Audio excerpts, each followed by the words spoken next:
ਵਾਹਿਗੁਰੂ ਜੀ ਕੀ ਫਤਿਹ।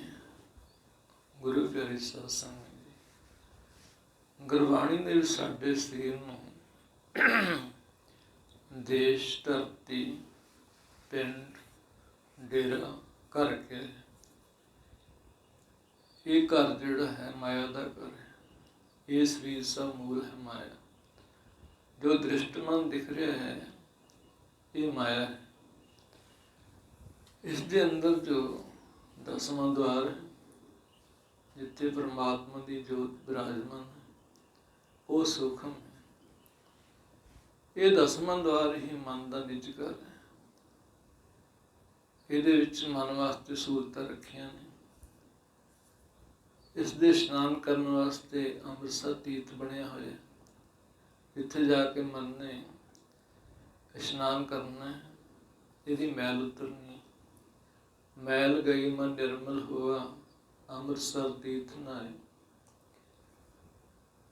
ਇਸ਼ਨਾਨ ਕਰਨ ਤੋਂ ਬਾਅਦ ਫਿਰ ਜਿੱਥੇ ਇਸਨੇ ਪੂਜਾ ਕਰਨੀ ਹੈ ਉਹ ਮੰਦਰ ਵੀ ਅੰਦਰ ਬਣਿਆ। ਅੰਤਰ ਪੂਜਾ ਥਾਨ ਮਰਾਰਾ, ਜੋਤੀ ਜੋਤ ਮਨਾਵਨ ਹਾਰ। ਪੂਜਾ ਕਰਨ ਤੋਂ ਬਾਅਦ ਇਸਨੇ ਆਪਣੀ ਖੁਰਾਕ ਲੈਣੀ ਹੈ। ਮਨ ਦੀ ਖੁਰਾਕ ਹੈ ਨਾਮ ਰਸ, ਉਹ ਵੀ ਇਸ ਦਸਵੇਂ ਦੁਆਰ 'ਤੇ ਰੱਖੀ ਹੋਈ ਹੈ।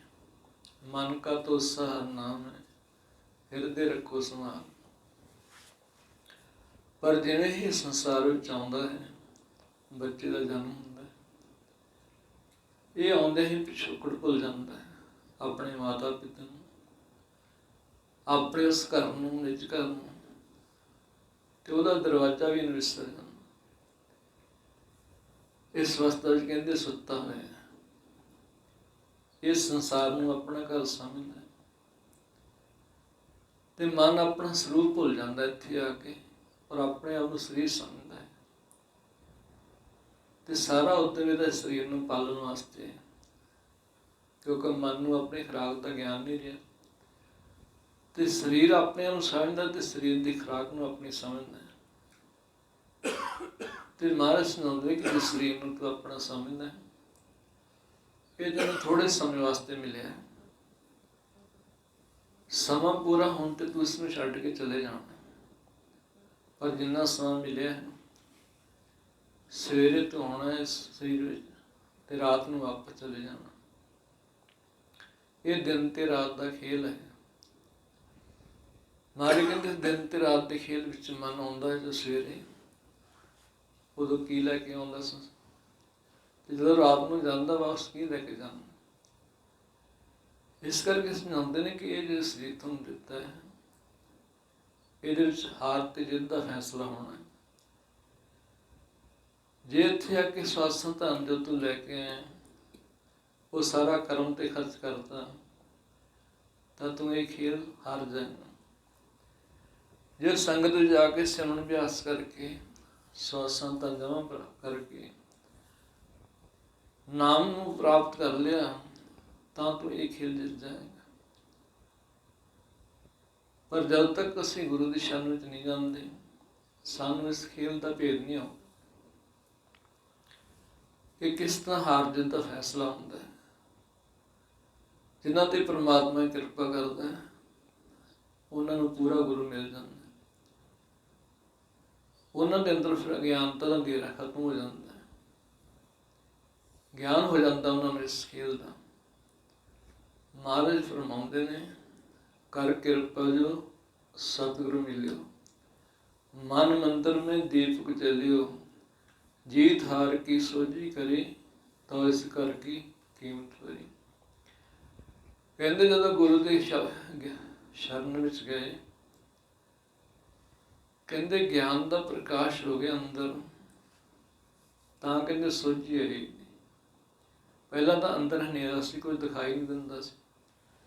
ਜਿਸ ਤਰ੍ਹਾਂ ਹਨੇਰੇ ਕਮਰੇ ਵਿੱਚ ਰਾਤ ਨੂੰ ਕੋਈ ਦਿਖਾਈ ਨਹੀਂ ਦਿੰਦਾ, ਜਦੋਂ ਆਪਾਂ ਦੀਵੇ ਜਗਾਉਂਦੇ ਹਾਂ ਤੇ ਹਰ ਚੀਜ਼ ਦਿਸਦੀ ਹੈ। ਇਸ ਤਰ੍ਹਾਂ ਕਹਿੰਦੇ ਜਦੋਂ ਮਨ ਦੇ ਅੰਦਰ ਗਿਆਨ ਦਾ ਦੀਵਾ ਬਲਦਾ ਹੈ, ਤਾਂ ਇਸ ਕਾਇਮ ਦੇ ਅੰਦਰ ਕਹਿੰਦੇ ਜੋ ਪਰਿਵਾਰ ਬੈਠਾ ਹੈ, ਜੋ ਰਸਤਾ ਹੈ ਜਾਣਦਾ, ਕਹਿੰਦੇ ਸਭ ਇਸਨੂੰ ਦਿਸਦਾ। ਤੇ ਮਹਾਰਾਜ ਸੁਣਾਉਂਦੇ ਕਹਿੰਦੇ ਜਿਹੜਾ ਪੂਰਾ ਗੁਰੂ ਹੈ, ਇਸ ਸਰੀਰ ਦੇ ਅੰਦਰ ਹੀ ਕਹਿੰਦੇ ਉਸ ਘਰ ਨੂੰ ਦਿਖਾ ਦਿੰਦਾ ਹੈ ਜੋ ਮਨ ਵਾਸਤੇ ਬਣਿਆ, ਜਿਸ ਨੂੰ ਨਿਜ ਕਰ ਗਿਆ, ਥਿਰ ਕਰ ਗਿਆ। ਗੁਰੂ ਨਾਨਕ ਦੇਵ ਜੀ ਫਰਮਾਉਂਦੇ ਨੇ, ਘਰ ਮੇ ਘਰ ਦਿਖਾਏ ਦੇ, ਸੋ ਸਤਿਗੁਰ ਪੁਰਖ ਸੁਜਾਨ। ਕਹਿੰਦੇ ਪੂਰਾ ਗੁਰੂ ਇਸ ਘਰ ਦੇ ਅੰਦਰ ਹੀ ਮਨ ਦਾ ਜੋ ਘਰ ਉਸ ਨੂੰ ਦਿਖਾ ਦਿੰਦਾ। ਪਰ ਜੋ ਅੰਧੂਰਾ ਗੁਰੂ ਹੈ ਉਸ ਨੂੰ ਕਾਇਆ ਦਾ ਭੇਦ ਨਹੀਂ ਹੋਏਗਾ। ਉਹ ਸਤਿਗੁਣ ਹੀ ਹੋਏਗਾ, ਦ੍ਰਿਸ਼ਟਮਾਨ ਵਿਚਾਰ ਕਰੇਗਾ, ਪਰ ਕਹਿੰਦੇ ਕਾਇਆ ਦਾ ਭੇਦ ਨਹੀਂ ਦੇ ਸਕਦਾ। ਪਰ ਕਹਿੰਦੇ ਪੂਰਾ ਗੁਰੂ ਜੀਵ ਨੂੰ ਸਿਰਫ ਕਾਇਆ ਦਾ ਭੇਦ ਦਿੰਦਾ, ਕਿਉਂਕਿ ਖੇਡ ਇਹਦੇ ਵਿੱਚ ਚੱਲ ਰਿਹਾ ਸਾਰਾ। ਗੁਰੂ ਸਮਝਾਉਂਦਾ ਕਿ ਇਹਦੇ ਵਿੱਚ ਜੋਤ ਕਿੱਥੇ ਰੱਖੀ ਹੈ, ਉਹ ਮੰਦਿਰ ਕਿੱਥੇ ਬਣਿਆ ਹੋਇਆ। ਕਾਇਆ ਮਹਿਲ ਮੰਦਰ ਕਾ ਹਰ ਕਾ ਤਿਸਮੇ ਰਾਖੀ ਜੋਤ ਉਪਾਰ। ਫਿਰ ਗੁਰੂ ਸਮਝਾਉਂਦਾ ਕਿ ਜੋ ਨਿਜ ਮਹਿਲ ਹੈ ਉਹਦੀ ਕੀ ਨਿਸ਼ਾਨੀ। ਕਹਿੰਦੇ ਉੱਥੇ 5 ਸ਼ਬਦ ਕਹਿੰਦੇ ਵੱਜਦੇ ਨੇ। 5 ਸ਼ਬਦ ਤਨਕਾਰ ਤਨ ਤੈ ਬਾਜੇ ਸ਼ਬਦ ਨਿਸ਼ਾਨ। ਕਹਿੰਦੇ ਇਹ ਨਿਸ਼ਾਨੀ ਉੱਥੋਂ ਦੀ। ਜਦੋਂ ਕਹਿੰਦੇ ਉੱਥੇ ਜਾਓਗੇ ਤੁਹਾਨੂੰ ਇਹ 5 ਸ਼ਬਦ ਸੁਣਾਈ ਦੇਣਗੇ ਤੇ ਸਮਝ ਲੈਣਾ ਕਿ ਨਿੱਜ ਘਰ ਵਿੱਚ ਆ ਗਏ ਅਸੀਂ। ਕਹਿੰਦੇ ਜੋ ਜੀਵ ਇਸ ਨਿੱਜ ਘਰ ਵਿੱਚ ਪਹੁੰਚ ਜਾਂਦਾ ਹੈ ਉਹਨੂੰ ਤਿੰਨਾਂ ਭਾਵਨਾਂ ਦੀ ਸੋਝੀ ਹੋ ਜਾਂਦੀ ਹੈ। 10ਵੇਂ ਦੁਆਰ ਰਹਿਤ ਕਰੇ ਤੇ ਭਾਵਨ ਸੋਝੀ ਪਾਏ। ਜਦੋਂ ਫਿਰ ਮਨ ਇਹਦੇ ਵਿੱਚ ਪ੍ਰਵੇਸ਼ ਕਰਦਾ ਹੈ, ਕਹਿੰਦੇ ਪਰਮਾਤਮਾ ਫਿਰ ਇਹਨੂੰ ਸਾਹਮਣੇ ਦਿਖਾਈ ਦਿੰਦਾ ਹੈ ਜੋ ਤਖਤ ਤੇ ਬੈਠਾ। ਕਹਿੰਦੇ ਇੱਥੇ ਜਦੋਂ ਦੇਖਦਾ ਸੰਸਾਰ ਦੇ ਇਹ ਕੁਦਰਤ ਨੂੰ ਦੇਖਦਾ ਹੈ, ਕਿਉਂਕਿ ਇੱਥੇ ਤਿੰਨਾਂ ਭਾਵਨਾਂ ਦੀ ਸੋਝੀ ਹੁੰਦੀ ਹੈ, ਪਤਾਲ ਦੀ, ਭੂਮ ਲੋਕ ਤੇ ਕਾਹ ਦੀ। ਤੇ ਦੇਖ ਕੇ ਕਹਿੰਦੇ ਹੈਰਾਨ ਹੁੰਦਾ ਫਿਰ। ਦੀਪ ਲੋਕ ਪਤਾਲ ਤੇ ਖੰਡ ਮੰਡਲ ਆਰਾਮ, ਤਾਰ ਘੋਰ ਬਜਿੰਤਰ ਤੇ ਸਾਇ ਤਖਤ ਸੁਲਤਾਨ। ਇੱਥੇ ਕਹਿੰਦੇ ਮਹਾਰਾਜ ਉਹ ਤਖਤ ਤੇ ਵਿਰਾਜਮਾਨ ਹੈ ਤੇ ਕਹਿੰਦੇ ਉੱਥੇ ਧੁਨਾਂ ਵੱਜ ਰਹੀਆਂ ਨੇ। ਇਹ ਨਿਸ਼ਾਨੀ ਹੈ। ਜਦੋਂ ਮਨ ਇੱਥੇ ਪਹੁੰਚੇਗਾ ਉਦੋਂ ਕਹਿੰਦੇ ਪ੍ਰਮਾਤਮਾ ਦੇ ਦੀਦਾਰ ਕਰਦਾ। ਹੁਣ ਗੁਰੂ ਨਾਨਕ ਦੇਵ ਜੀ ਸੁਣਾਉਂਦੇ ਨੇ ਕਿ ਤੁਸੀਂ ਮਾਇਆ ਦੇ ਘਰ ਵਿੱਚ ਆਏ ਹੋ, ਇਸ ਮਾਇਆ ਦੇ ਘਰ ਵਿੱਚੋਂ ਨਿਕਲ ਕੇ ਆਪਣੇ ਘਰ ਕਿਵੇਂ ਜਾਣਾ ਹੈ, ਇਹ ਸਾਨੂੰ ਸਮਝਾਇਆ ਉਹਨਾਂ ਨੇ ਗੁਰਬਾਣੀ। ਮਹਾਰਾਜ ਕਹਿੰਦੇ ਤੁਹਾਡੇ ਘਰ ਦੇ ਵਿੱਚ ਬੜਾ ਸੁੱਖ ਹੈ, ਉੱਥੇ ਦੁੱਖ ਹੈ ਹੀ ਨਹੀਂ। ਤੇ ਇਹ ਮਾਇਆ ਦਾ ਘਰ ਦੁੱਖਾਂ ਦਾ ਘਰ ਹੈ। ਇੱਥੋਂ ਨਿਕਲਣ ਵਾਸਤੇ ਤੁਹਾਨੂੰ ਗੁਰੂ ਦੀ ਲੋੜ ਹੈ। ਗੁਰੂ ਤੁਹਾਨੂੰ ਤਰੀਕੇ ਵਿਧੀ ਨਾਲ ਇੱਥੋਂ ਕੱਢ ਸਕਦਾ ਹੈ, ਕਿਉਂਕਿ ਦੋਨਾਂ ਦੇ ਵਿਚਕਾਰ ਇੱਕ ਭਾਵ ਸਾਗਰ ਹੈ ਤੇ ਉਹ ਭਾਵ ਸਾਗਰ ਜੋ ਹੈ ਗੁਰੂ ਦੇ ਸ਼ਬਦ ਦੁਆਰਾ ਪਾਰ ਹੁੰਦਾ ਹੈ। ਪੌਜ ਦਿਲ ਵਿਖਣ ਸਗਾ ਗੁਰੂ ਸ਼ਬਦੀ ਪਾਰ ਪਾਏ। ਇਹ ਪਹਿਲਾ ਜਿਹੜਾ ਭਾਵ ਸਾਗਰ ਵਿਚਾਰਾਂ ਦਾ ਹੈ, ਇਹਦੇ ਵਿੱਚ ਰਜੋਗੁਣ, ਤਮੋਗੁਣ, ਸਤੋਗੁਣ ਵਿਚਾਰ ਨੇ। ਰਜੋਗੁਣ ਵਿੱਚ ਆਸ਼ਾ, ਅਭਿਲਾਸ਼ਾ, ਚਿੰਤਾ, ਤ੍ਰਿਸ਼ਨਾਵਾਂ ਨੇ। ਸਤੋਗੁਣ ਵਿੱਚ ਸਤ, ਸੰਤੋਖ, ਦਇਆ, ਨਿਵਰਤਾ, ਸਹਿਣਸ਼ੀਲਤਾ। ਤਮੋ ਵਿੱਚ ਕਾਮ, ਕ੍ਰੋਧ, ਲੋਭ, ਹੰਕਾਰ। ਇਹ ਸਾਰੇ ਵਿਚਾਰ ਕਹਿੰਦੇ ਇੱਕ ਦੀਵਾਰ ਬਣੀ ਹੋਈ ਹੈ ਤੇ ਮਨ ਕਰ ਨਹੀਂ ਜਾ ਸਕਦਾ ਜਦੋਂ ਤੱਕ ਇਹ ਦੀਵਾਰ ਟੁੱਟਦੀ ਹੈ। ਇਹਨੂੰ ਤੋੜਨ ਵਾਸਤੇ ਫਿਰ ਗੁਰੂ ਸਾਨੂੰ ਵਿਧੀ ਦੱਸਦਾ ਹੈ ਕਿ ਕਿਵੇਂ ਸ਼ਬਦ ਦੁਆਰਾ ਟੁੱਟੇਗੀ।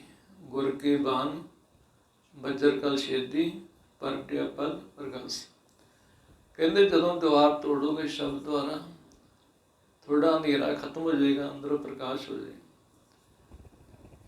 ਫਿਰ ਇੱਥੋਂ ਤੱਕ ਜਾਣ ਵਾਸਤੇ ਮਹਾਰਾਜ ਸਾਨੂੰ ਸਮਝਾਉਂਦੇ ਕਿ ਸਵਾਸ ਦਾ ਸਿਮਰਨ ਕਰੋ, ਆਪਣੀ ਆਵਾਜ਼ ਦੇ ਧਿਆਨ ਰੱਖ ਕੇ।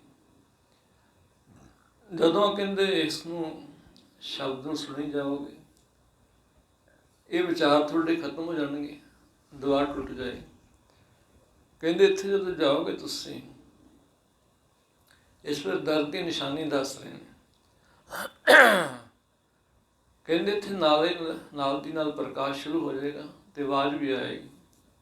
ਜਦ ਝਿਲ ਮਿਲਕਾਰ ਦੁਸੰਤਾ ਤੇ ਅਨਹਦ ਸ਼ਬਦ ਵਜੰਤਾ। ਕਹਿੰਦੇ ਨਿਸ਼ਾਨੀ ਉਸ ਦਰ ਦੀ ਜਿੱਥੋਂ ਤੁਸੀਂ ਆਪਣੇ ਘਰ ਨੂੰ ਵਾਪਸ ਜਾਣਾ ਹੈ। ਇਹ ਲੋਕ ਤੇ ਪਰਲੋਕ ਦੀ ਹੱਦਬੰਦੀ ਹੈ ਸਾਡੇ ਸਰੀਰ ਦੇ ਅੰਦਰ। ਜਿੱਥੇ ਤੱਕ ਇਹ ਪਹੁੰਚ ਚੱਲਦੀ ਹੈ, ਇਹ ਮਾਇਆ ਦਾ ਘਰ ਹੈ। ਜਿੱਥੇ ਉੱਪਰ ਮਾਲਕ ਬੈਠਾ ਹੈ ਉਹ 10ਵਾਂ ਦੁਆਰ ਹੈ ਤੇ ਦੋਨਾਂ ਦੇ ਵਿਚਕਾਰ ਭਾਵ ਸਾਗਰ ਹੈ। ਤਾਂ ਮਹਾਰਾਜ ਕਹਿੰਦੇ ਜਦੋਂ ਇੱਥੇ ਦਰ ਤੇ ਜਾਓਗੇ, ਇਸ ਨੂੰ ਘਾਟ ਵੀ ਕਿਹਾ, ਕਿਉਂਕਿ ਇੱਥੋਂ ਭਾਵ ਸਾਗਰ ਵਿੱਚ ਪ੍ਰਵੇਸ਼ ਕਰਨਾ ਮਨ। ਇਸ ਦਰ ਤੇ ਕਹਿੰਦੇ ਆ ਕੇ ਜੋ ਸੁਖਮਣਾ ਹੈ ਸਾਡੇ ਅੰਦਰ, ਜਿਹਦਾ ਪ੍ਰਕਾਸ਼ 10ਵੇਂ ਦੁਆਰ ਵਿੱਚ ਹੈ, ਇਸ ਸੁਖਮਣਾ ਰਾਹੀਂ ਸਾਡੀ ਨਾਭੀ ਤੱਕ ਆਉਂਦਾ, ਇੱਥੇ ਆ ਕੇ ਕਹਿੰਦੇ ਖੁੱਲ੍ਹਦੀ ਹੈ। ਤੇ ਗੁਰੂ ਨਾਨਕ ਦੇਵ ਜੀ ਕਹਿੰਦੇ ਇਹਦੇ ਅੰਦਰ ਰਾਗ ਨੇ। ਕਹਿੰਦੇ ਜਦੋਂ ਤੁਸੀਂ ਇਸ ਰਾਗ ਨੂੰ ਸੁਣੋਗੇ, ਤੁਹਾਡੀ ਕਹਿੰਦੇ ਲਿਵ ਜਿਹੜੀ ਮਾਇਆ ਨਾਲ ਲੱਗੀ ਹੋਈ ਹੈ, ਇਹ ਕਹਿੰਦੇ ਪਰਮਾਤਮਾ ਨਾਲ ਲੱਗ ਜਾਏ। ਸੁਖਮਨ ਕੇ ਕਾ ਰਾਗ ਸੁਣ, ਸੁਨ ਮੰਡਲ ਲਿਵ ਲਾਏ। ਇਹ ਸੁਖਮਨਾ ਜੋ ਹੈ ਰੀੜ ਦੀ ਹੱਡੀ ਦੇ ਵਿਚਕਾਰ ਹੁੰਦੀ ਹੋਈ ਗੋਲਾ ਚੱਕਰ ਬਣਾਉਂਦੀ, ਉੱਪਰ ਨੂੰ ਚੜ੍ਹਦੀ ਹੈ 10ਵੇਂ ਦੁਆਰ ਨੂੰ, ਤੇ 6 ਜਗ੍ਹਾ ਤੇ ਜਿਹੜਾ ਪਿੰਗਲਾ ਦੇ ਨਾਲ ਇਹਦਾ ਮਿਲਾਪ ਹੁੰਦਾ। ਜਿੱਥੇ ਤਿੰਨੇ ਮਿਲਦੀਆਂ ਨੇ ਉੱਥੇ ਘਰ ਬਣਦਾ, ਤੇ ਹਰ ਘਰ ਦੇ ਵਿੱਚ ਅਲੱਗ-ਅਲੱਗ ਧੁਨਾਂ ਨੇ ਜਿਨ੍ਹਾਂ ਨੂੰ ਰਾਗ ਕੇ 6 ਜਗ੍ਹਾ ਇਹ ਮਿਲਦੀਆਂ ਨੇ, ਤੇ 6 ਹੀ ਘਰ ਨੇ, ਉਹਨਾਂ ਨੂੰ ਚੱਕਰ ਵੀ ਕਿਹਾ। ਤੇ ਉਹਨਾਂ ਵਿੱਚ ਕਹਿੰਦੇ ਅਲੱਗ-ਅਲੱਗ ਆਵਾਜ਼ਾਂ ਨੇ, ਜਿਹਨੂੰ ਆਪਾਂ ਪੜ੍ਹਦੇ 6 ਘਰ, 6 ਗੁਰ, 6 ਉਪਦੇਸ਼। ਇਸ ਤਰ੍ਹਾਂ ਕਹਿੰਦੇ ਸੁਖਮਨ ਜਿਹੜੀ ਇੱਥੇ ਖੁੱਲ੍ਹਦੀ ਹੈ, ਇਸ ਦਰ ਤੇ ਆ ਕੇ ਇਹਦੇ ਵਿੱਚੋਂ ਪ੍ਰਕਾਸ਼ ਵੀ ਆ ਰਿਹਾ ਤੇ ਆਵਾਜ਼ ਆ ਰਹੀ। ਕਹਿੰਦੇ ਸੁਖਮਨ ਦੇ ਰਾਹੀਂ ਤੁਸੀਂ ਵਾਪਸ ਜਾਣਾ ਮਨ ਨੇ। ਇੱਥੇ ਬੈਠ ਕੇ ਕਹਿੰਦੇ ਉਹ ਰਾਗ ਨੂੰ ਸੁਣੋ। ਜਦੋਂ ਕਹਿੰਦੇ ਗੁਰੂ ਦਾ ਜੋ ਤੁਹਾਨੂੰ ਗਿਆਨ ਦਿੱਤਾ ਬ੍ਰਹਮ ਦਾ, ਉਹਦੀ ਵਿਚਾਰ ਕਰਕੇ ਇੱਥੇ ਬੈਠੋਗੇ, ਤੁਹਾਡੇ ਮਨ ਦੇ ਫੁਰਨੇ ਕਹਿੰਦੇ ਸਮਾ ਜਾਣਗੇ, ਖਤਮ ਹੋ ਜਾਣਗੇ। ਅਕਥ ਕਥਾ ਵਿਚਾਰੀਏ ਮਨਸਾ ਮਨੇ ਸਮਾਏ। ਇੱਥੇ ਆ ਕੇ ਕਹਿੰਦੇ ਜੀਵ ਦੇ ਫੁਰਨੇ ਖਤਮ ਹੋ ਜਾਂਦੇ ਆ। ਪਰ ਕਹਿੰਦੇ ਰਸਤਾ ਬੜਾ ਬਰੀਕ ਹੈ, ਇੰਨਾ ਬਰੀਕ ਹੈ ਜਿਵੇਂ ਕਹਿੰਦੇ ਰਾਈ ਦਾ ਦਾਣਾ ਹੋਵੇ ਉਹਦਾ 10ਵਾਂ ਹਿੱਸਾ। ਕਬੀਰ ਮੁਕਤ ਦੁਆਰਾ ਸੰਕੜਾ ਰਾਈ 10ਵੇਂ ਭਾਏ। ਮਨ ਤੋਂ ਮੈਗਲ ਹੋਏ ਰਿਹਾ ਨਿਕਸਿਆ ਕਿਉਂ ਕਰ ਜਾਏ। ਕਹਿੰਦੇ ਰਸਤਾ ਬੜਾ ਬਰੀਕ ਹੈ, ਤੇ ਮਨ ਤਾਂ ਕਹਿੰਦੇ ਵਿਚਾਰਾਂ ਵਿੱਚ ਹਾਥੀ ਬਣਿਆ ਹੈ, ਇਹਦਾ ਹੰਕਾਰ ਵਿੱਚ ਆਫਰਿਆ ਹੋਇਆ ਹੈ। ਇਹ ਕਹਿੰਦੇ ਇੰਨੇ ਬਰੀਕ ਰਸਤੇ ਵਿੱਚੋਂ ਕਿਵੇਂ ਨਿਕਲ ਸਕਦਾ। ਕਬੀਰ ਜੀ ਕਹਿੰਦੇ ਨਿਕਲ ਸਕਦਾ ਜੀ ਕਹਿੰਦੇ ਪੂਰਾ ਗੁਰੂ ਮਿਲ ਜੇ।